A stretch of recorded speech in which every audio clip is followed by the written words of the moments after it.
Amerika kena dampak corona. Katanya Amerika yang memulai corona. Kok kena juga? Begini saya menjelaskannya. Tapi mohon maaf ya, jangan dilihat saya ini pendukung teori konspirasi ya. Karena sejak tahun 2017 saya konstan dengan penjelasan bahwa ada yang salah kali ini di dalam mengelola negara, terutama masalah geoekonomi dan geopolitik. Salah itu bukan karena ilmunya pengelola negara, tapi salahnya adalah salah melihat geopolitik dunia, sehingga salah langkahnya dalam kelolaan bernegara. Dan berimbas ekonominya hanya tumbuh 5%. Bahkan tahun ini mungkin 3,7%-an. Dari mimpinya 7%. Dan apakah 7% itu bisa dicapai? Bisa, tapi bukan dengan cara sekarang. Kalau cara sekarang arahnya ke 3%. Kembali ke perang dagang oleh hegemoni versus great power. Di mana pasti sebentar lagi eskalasinya naik menjadi perang militer. Dan kita tahu perang atau warfare ada 7 macam. 7 macam tadi, 1 kombatan pakai bedil, yang 6 non-kombatan. Economic warfare dan biological warfare adalah 2 dari 6 warfare yang menurut saya tidak perlu dijelaskan yang 4 lagi karena orang gak ada yang peduli juga, apalagi pejabatnya. Jadi informasi kali ini ya buat mereka yang peduli saja, yang berakal sehat, yang tidak menilai baik, buruk, benar, salah, yang seru-seru saja. Amerika ingin tetap jadi hegemoni, itu pertama yang harus kita lihat. Amerika kena juga dampaknya dari bagian casualties atau korban perang. Dari mana referensi saya semua ini didapat? Saya baru saja menyelesaikan membaca sebuah buku yang berjudul Economist at War, karya Alan Bollard, terbitan Februari 2020. Buku baru ini membuat saya tahu apa isi kepala penguasa hegemoni. Saya ini jadi nggak enak karena saya setiap bulan baca minimum 1 buku. 10 tahun ini mungkin ada 200-an buku geoekonomi dan geostrategi yang saya baca. Kalau membuat video seakan-akan sok tahu, padahal saya hanya memindahkan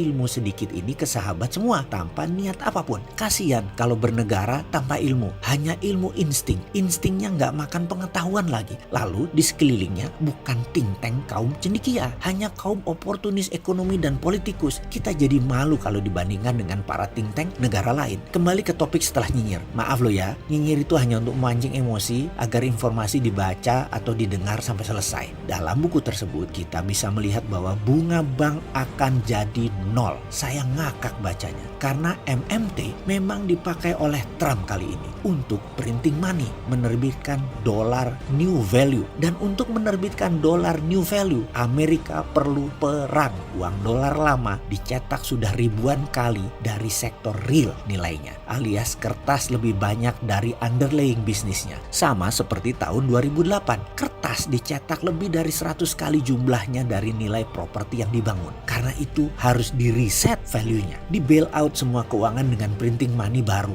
Kertas lama, paper lama jadi nggak berlaku. Kemudian keuangan jadi normal kembali. Sekarang printing money baru untuk menjadi hegemoni perlu perang seperti tahun 1929. Ekonomi dan saham tinggal 20%, turun 80%. Di tahun 30-an resesi, maka peranglah dipakai sebagai solusinya. Sekalian reset value. Di tahun 1939 dan 1940, John Maynard Keynes melakukan seperti dalam buku klasik yang dia tulis, How to Pay for the War. Menghitung biaya perang, lalu mencetak uang dari thin air. Ini sudah dikode Amerika kali ini.